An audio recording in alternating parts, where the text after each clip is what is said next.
Hey there, folks. Welcome to Spectrum Pulse. We talk about music, movies, art, and culture. And today we're going to be talking about the newest album from Cloud Nothings called Last Building Burning. Yeah, not gonna lie here, I was a little bit worried about this album. See, I was among the few that actually seemed willing to get on board with Cloud Nothings making a more accessible, borderline pop-punk friendly album in 2017 in Life Without Sound. No, it wasn't the razor-sharp explosion that characterized Attack on Memory, which remains their best album, but honestly, I didn't expect that to come back. And by hiring a second guitarist in order to flesh out the melodies, I actually found a lot to like on Life Without Sound, an album that at least seemed willing to push the band out of their comfort zone, both sonically and lyrically, and on some level thematically. And yet, given the rather mixed critical reception that album got, I wasn't surprised when Buzz was suggesting the band was going to wrench their sound back into darker territory. And when I say dark, I mean it. I mean hiring Randall Dunn, a producer most well known for Earth, Sun, and Wolves in the Throne Room, the last being a black metal band. And when you hear that Cloud Nothings was intentionally going to go back to the scuzzier, nastier era produced by Steve Albini, well, okay, I had high hopes, but this might wind up as a very different animal than what I was expecting. But alright,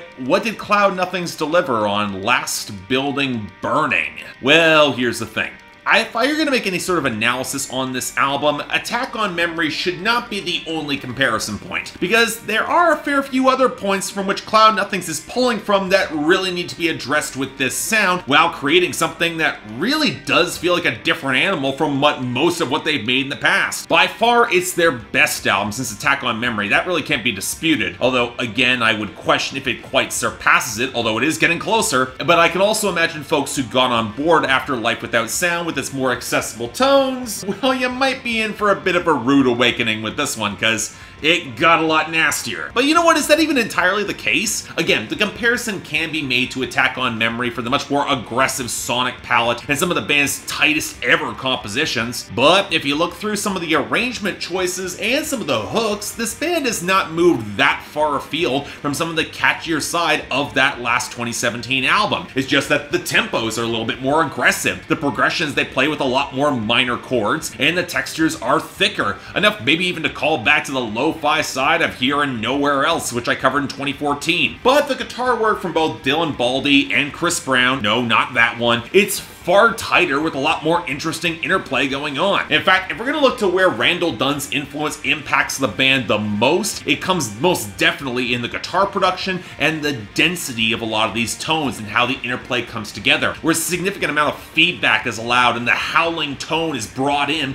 but never to the point where it overwhelms that main melodic centerpiece. And yes, this is a very black metal move, and on songs like The Echo of the World, I was almost waiting for the tremolo riffing to really start with that tonal placement. The flat-out insane drum work from Jason Garrix, it almost reminds me a little bit of Blast Beats in that lane. He remains the band's greatest hidden weapon and deserves a lot more credit. But Cloud Nothings, they're playing a little closer to hardcore punk and emo with some of their tones and textures, and especially in the lyrics, but we'll get to that in a little bit. And again, I don't criticize any of that. That's all a good thing to get in that harder, nastier lane. But unfortunately, we do have the inevitable comparison with the production work of Steve Albini, and I'll say it right now, I still think Albini's got the edge at the Attack on Memory, and while it's a closer comparison than ever before, it really comes down to the vocal layering and the groove, where I do have some issues with this album. For one, for as good as TJ Duke's bass lines can be, I'm a little bit surprised they can feel so drowned out in the mix still in comparison with the drums. And again, the issue is more inconsistency than outright just loss of bass lines altogether. The subtle melody is essential to how well The Echo of the World works in that bass, and when you have the killer melodic grooves of In Shame, Offer an End, Another Way of Life, and especially the slow burning So Right, So Clean, a real album highlight, I'm a little bit baffled why the bass doesn't come through on a song like On an Edge. And this also goes to the vocal lines. Yes, Dylan Baldy's vocals being somewhat drowned out, it's pretty much a common occurrence with Cloud Nothings, but when you actually have him picking up more of a developed vocal arrangement with more backing vocals, which came off of Life Without Sound, it's a little bit baffling why this is still happening here, especially as the hooks are one of the band's greatest assets, especially nowadays. And on that note, we need to talk about the longest song here, the nearly 11-minute feedback choked out song Dissolution, which for the record I do like, and I can almost appreciate the more jagged, borderline improvisational spurts that erupt over the extended instrumental passage, but for what it is, I'm not quite sure it can justify its length. It does run a little bit long and kind of drags right in the middle of the placement of the album. And this takes us to the content, where if there's been a shift since the last album, it's most definitely evident here. It's also the first time that Cloud Nothings might fit close to the most recent wave of emo, because there is some nasty, nihilistic subject matter on display, with a sort of unrepentant contempt that can be a tough sell coming after the hesitant idealism of that last album. And you all know I am not an easy sell whatsoever for nihilistic art, tend to find it gets pretty boring or overplayed, but Cloud Nothings gets a lot of what I'm looking for in this style right,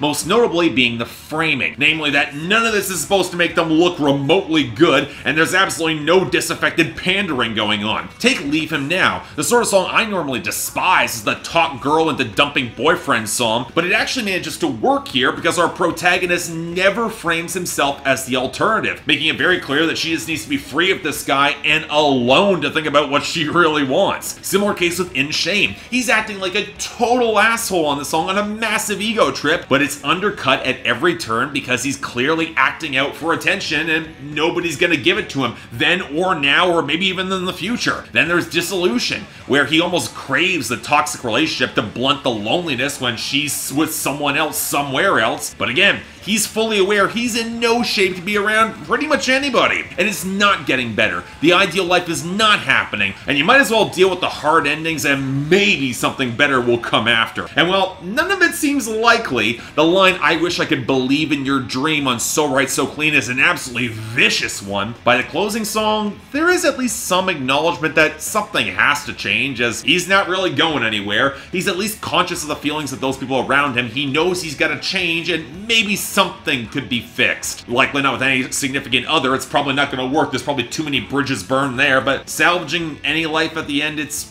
worth it. Right?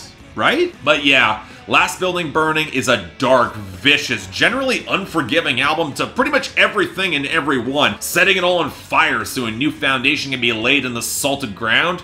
And it's kind of great in that lane. Again, you can make Attack on Memory comparisons forever, but for as jaded and nihilistic as this can feel, and yet find the nuance, the framing, and the fiery hooks in order to stand out, I'll recommend this without question. Netting an 8 out of 10, absolutely a recommendation. Again, if you only heard Life Without Sound, this might be a bit of a heel turn that you're not expecting or you're not ready for, but trust me when I say, it's so worth it. Definitely check this out. So yeah, thanks a lot for watching. If you'd like to like and subscribe, I'd be more than grateful. Yeah, this one's just pretty straightforward, pretty kick-ass. You're going to want to hear it. You want to buy or stream it, links are down there below. I got the poll up there for y'all to tell me how it's not better than Attack on Memory, but hey, go have fun with it. Again, this album's really good.